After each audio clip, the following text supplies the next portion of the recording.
right, baby. All right. Where's our moderator at? He needs a mic too.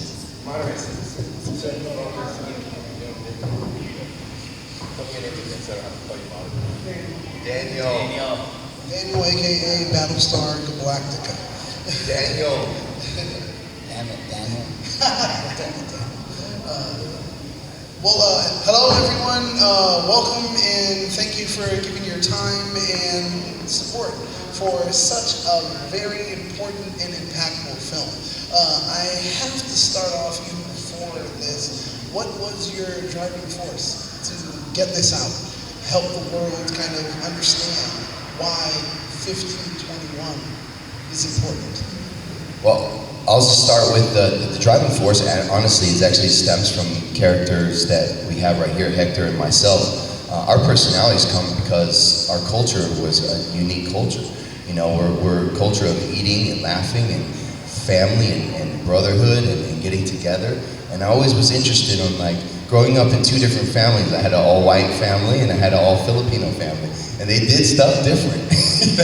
You know, you took off your shoes in the Filipino house, you ate a lot, and if you didn't eat, you upset one of the aunties. And, you know, and when you give food, it's like a sign of love. And my white side, they don't like to, you know, food wasn't, like, thought of like that the same way. So it's like, you didn't take off your shoes, you didn't do certain things. Like in my Filipino side, when an auntie came in from town, you gave up your room for the auntie to live there so you can sleep on the couch. And you know, you did things like this different, and it was all based on culture. So this film, 1521, is the history of the Spanish culture and the Visayan culture, which is actually the ancient Philippine culture. So before the Philippines was conquered by Spain, by King Philip, that named the Philippines, it was ancient Visaya. And we were, 500 years ago, we were a rich nation. And we were tied in trade routes with Malacca, which was ancient Malaysia. We did a lot of spice trades, and we had a lot of gold, we had a lot of money. And Spain coming in to conquer, they tried the first time, and this movie is about that, where I play Lapu-Lapu, and he plays Enrique, who is Magellan's translator. And there's a beautiful love story that goes on between Enrique's character and one of the beautiful princesses of our island. And then the point I was trying to say is that the battle happened and we won the first time. But the second time, Spain used their greatest tactic was to divide and conquer. So what they did is they turned people against each other within their own island. So when they came back the second time with more ships, King Humabon of Cebu actually poisoned all the people that helped Lapu-Lapu the first time, and that's how Spain was able to conquer the second time around. And they conquered for over 300 years until, like, next year we celebrate our 125th anniversary in the Philippines for our independence, but from Spain. And like I said, 300 years of being conquered based off of divide and conquer. And we're seeing that in our nation today, where government officials and people are trying to divide us, people in today's society, and so they can conquer on their own agendas. And I see that. So this film is relevant on a political level, just what's going on within our own families, within our own homes, within our own system. And it's been going on for generations and generations. Indeed, that's very important. I definitely get that. Hector, for you, I want to ask, what was the pinnacle moment that said, yes, I have to be part of this project? The moment I knew is when the moment that Michael Copon had called me. Michael Copon had called me the same day that you know, I was making an honest deal with myself, because I am, as of 2 months, I've been a father for the first time, and so that's the greatest role of my life so far. And so I was making a decision with my girlfriend that night that if I was going to go training to be a police officer in Florida, a fish and wildlife officer. I had already made my ride along. I had already made my decision that I was going to go and I was going to work as a law enforcement officer. And so that day, I had the meeting with my girlfriend to tell her, you know, this is what I'm going to do. If I retire from acting today, babe, know that I'm good with it, and this is what I'm going to, because I have to fully commit to this. If I'm going to go and I'm going to protect and serve the borders of Florida, I'm going to have to commit 100%. even over family. I'll be gone for 6 months out of the year. That same night, Michael Copon called me and said, "Hey, you want to be a part of the biggest movie, of the next generation? You want to be a part of something really special, something that he's been a part of. He's the listening to him talk about it. He's the lifeblood of this project, and it's been such an honor, such a pleasure to be to serve under him as an actor, as one of the co-leads, and to just be a part of the Filipino history and how strong they are as a culture, as a workforce. They sacrifice day in and day out, but they're always smiling and they're always proud of where they come from. So it's been such a pleasure. Every day was a pinnacle moment. Every day was a very beautiful experience. It was wild. It was some days it was a struggle because it's when you're putting so much emotion into a project, and somebody like Michael who wears all the hats. He just can do it, and he was a great leader, and it's tough when you're so committed to a project, but you commit as a director, and then you're playing one of the leads as well in the movie. It's just and such a powerful character like Lapu Lapu, who defeated Spain in the beginning, with very few soldiers of his own, and it's a great, beautiful story, a love story as well. And I'm just excited for the world to see another side of my skill as an actor, to see Michael Copon as a director, as a producer. He made this movie happen. I've just been so lucky and blessed to have been a part of this. I'm completely humbled, and I can't wait to share with the world, hopefully next year, come the Filipino Independence Day. That's great. That's great. Now, if you could tell me about the journey going from Power Rangers to something that has this level of gravitas, something something that's so important. Talk to me about that change going from there to here.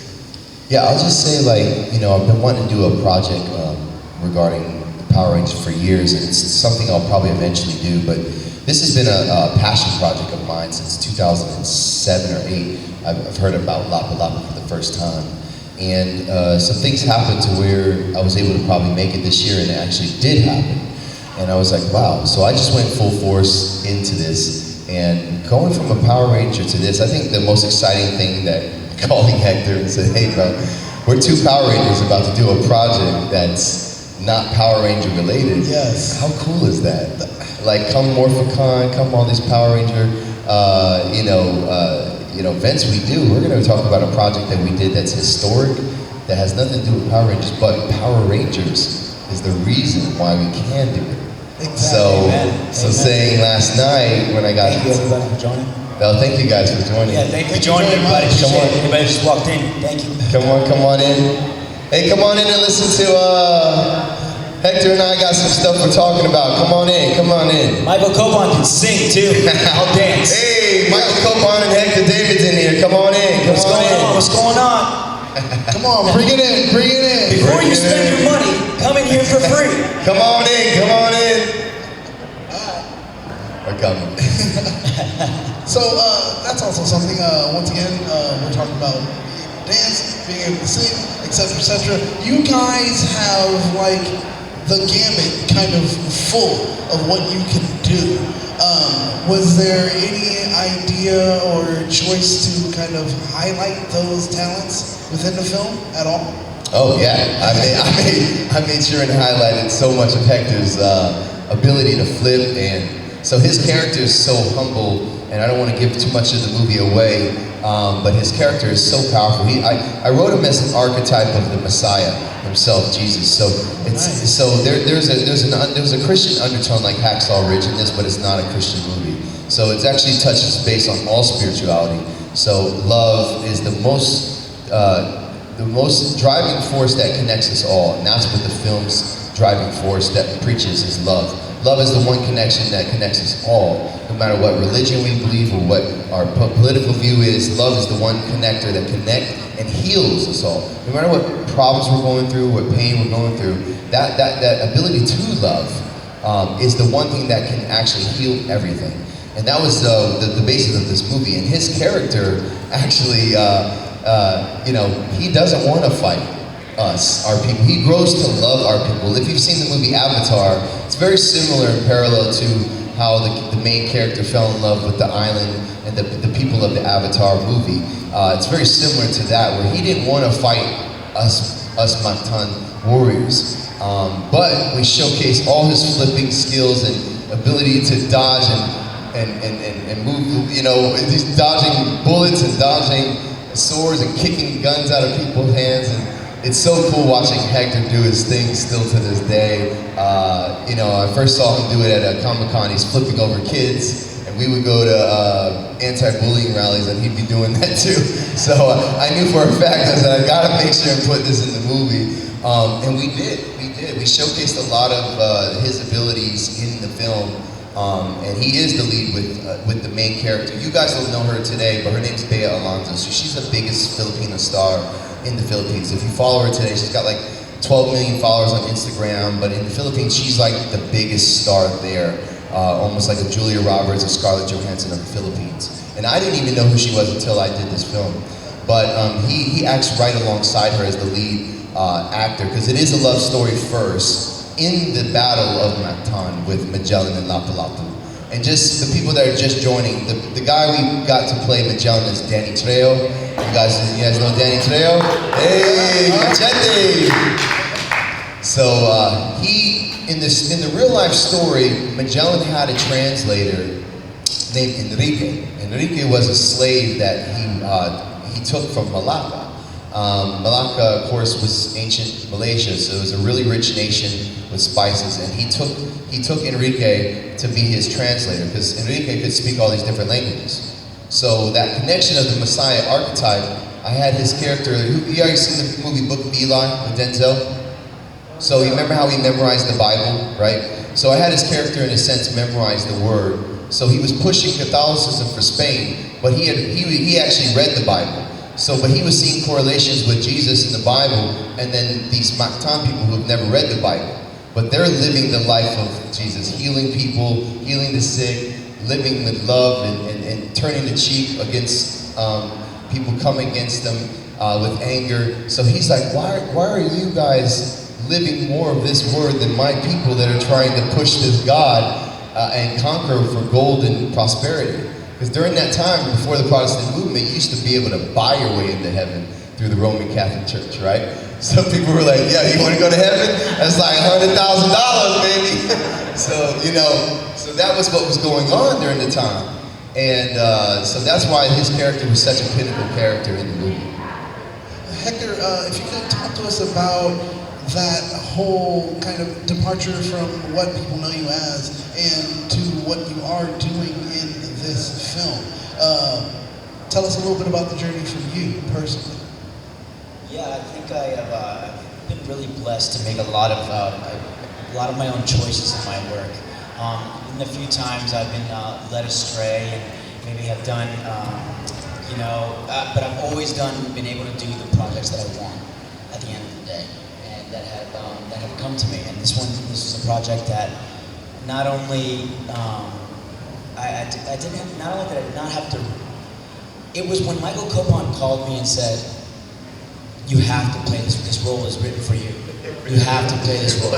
And I hadn't had that experience with a director before, and the fact that it was coming from somebody that's like a brother to me, and I hadn't spoken to him in like a year or so. It's just it's COVID and everything, so it was just such a nice call to receive. And it's such a nice experience right before I even got out there and started filming. So of course I had to say yes. If you believe in the signs and you look at how your life can, come full circle, I believe also that I was made for this character, and this character was made for me. And so and then like I said before, working with a director like Michael who takes chances and risks like an artist, and he's just such a actor's director, he's for the actors and he's for his crew and he's die hard for his crew, his leader. And so when you have that type of connection, when you got that type of connection, it's just the possibilities are endless, especially in an experience of making a movie. Can I not tell you that our film crew are some of the hardest working people I've ever seen in my entire life, and most of them are from Filipino, and a good majority of them are, if not all of them, and some of the most die-hard, blood, sweat, and tears, smiling throughout the whole experience type of people, and they just really set the tone for filmmaking for me, for my future, for my career, from what I expect on a film set, you know, and just a level of trust. You know, when you're out there in very hot weather, committing, you know, it was very, very hot. You know? We had fans. Hector brought fans as a gift for everyone. We had those neck fans. We had like ice pack things on their neck. We're in shorts and everything, and shorts and tank tops, and basically, I had my shirt off half the time, and I'm still sweating, like just like dripping sweat the entire time. That's how hot it was. It was very, very, very, very hot, but it made for a great quality movie experience. I mean, it was really, the level of commitment came from the things that we had to endure and go through. Just, you know, at night, can I tell them about the bullfrogs? Please, bro, can I please tell them about the bullfrogs? Imagine you're trying to do the best movie of all time, right? And you're in the middle of the Philippines on an island, and all you hear is, quiet on set! You're both in action. How can you prepare for bullfrogs? Are you kidding me? We're gonna Suggestions? Anyone? No? But I had the greatest time making 1521 with one of my best friends. He trusted me. He gave me one of the most iconic roles that I have ever and probably will play. Enrique, working alongside of Bey Alonzo, Danny Trejo, Costas Mandalore, and your very own. Give it up for Michael Copon.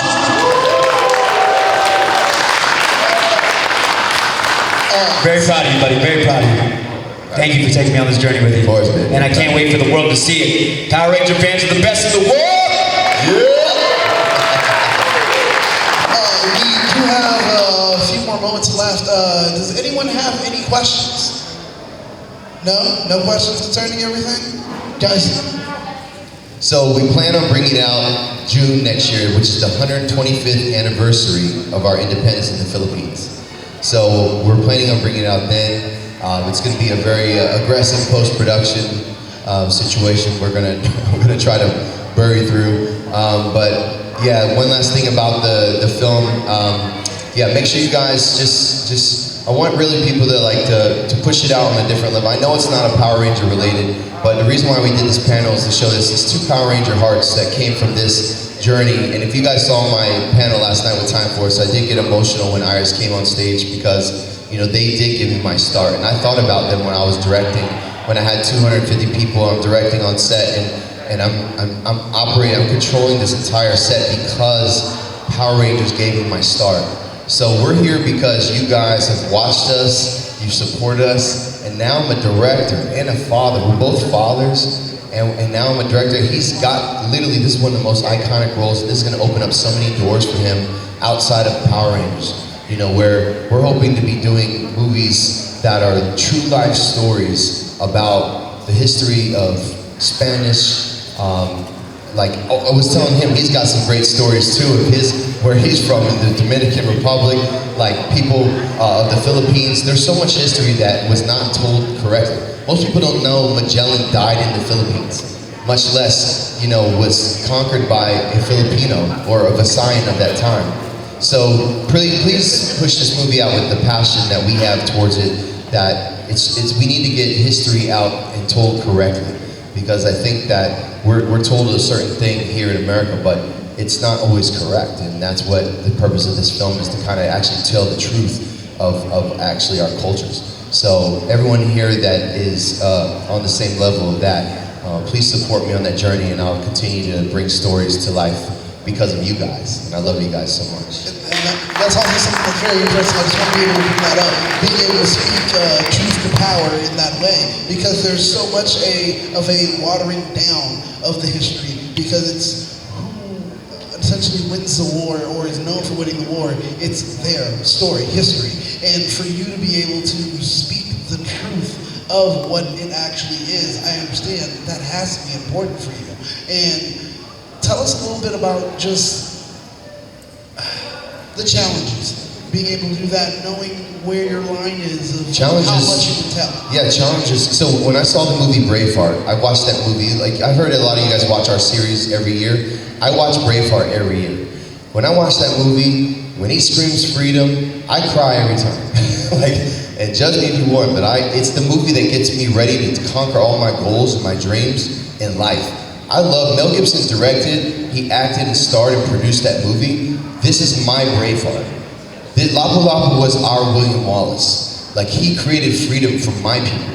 And this is my William Wallace story, so it means so much to me. I'm crying almost every take, watching my actors do that. He'll tell you, I cried so many times during takes, even if it wasn't an emotional scene, just because watching the words come to life is something that was so passionately connected to me. And I heard Spielberg cried on Schindler's List every take as well, because it was his passion project. So this was that for me, and it's my Braveheart movie, and it's like the challenges that come through this, I knew there was gonna be challenges. Just like any great movie, like I've heard, like Passion of the Christ had 2 people get struck by lightning, and they had like 60 crazy things happen where people were getting accidents and this and that. That's us. Look, he got in a motorcycle accident, I got in a motorcycle accident. We caught food poisoning, parasites there. People were slipped. I almost broke my knee. I slipped down. Like, people were getting hurt every day, it seemed. It was like, oh my gosh, we're like the handicapped rangers over here. I mean, it was crazy. The challenge is when anyone, I'll tell you this, guys, anytime I've done something great in the world, there's always been a negative force, call it what you want, but a negative force has always tried to stop me from doing that great thing. However, the greatness of what I was trying to achieve, the amount of negative was trying to stop it.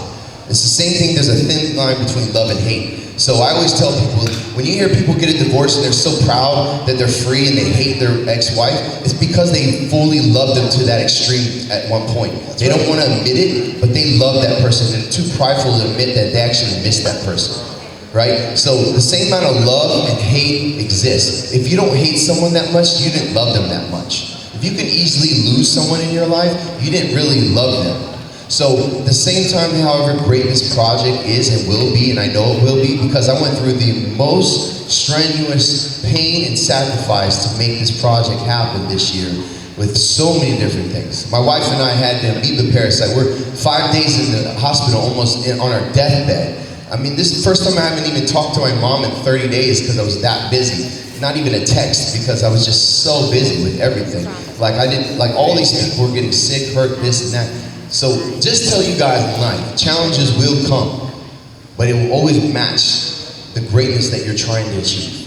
And if you can recognize that, then you can push through any negative force that's trying to stop you from your dreams, from your goals, because you'll know it's actually outside of your control. So just push past that thing that's trying to stop you, and I promise you, you will get your goals to happen, and you'll look back later and you'll smile, and you're gonna be very appreciative of what you did for yourself and for the people. So I do encourage all of you guys, and I love you guys so much. Give it up. So, ladies and gentlemen, thank you for coming, thank you for listening. Hopefully you learned a little bit something, and hopefully you definitely will make sure you show up. So, 1521 will be coming out. It's a very important film, and it's something that I think everyone here should watch. Thank you again, everybody. Have a great one.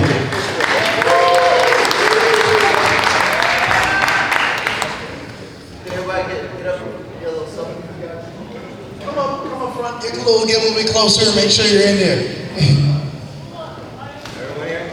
Can everyone do me a favor and just say 1521? Here we go. 1, 2, 3.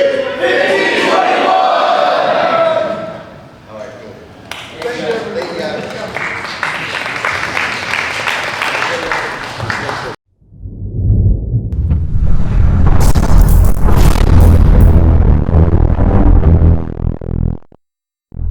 Back to action.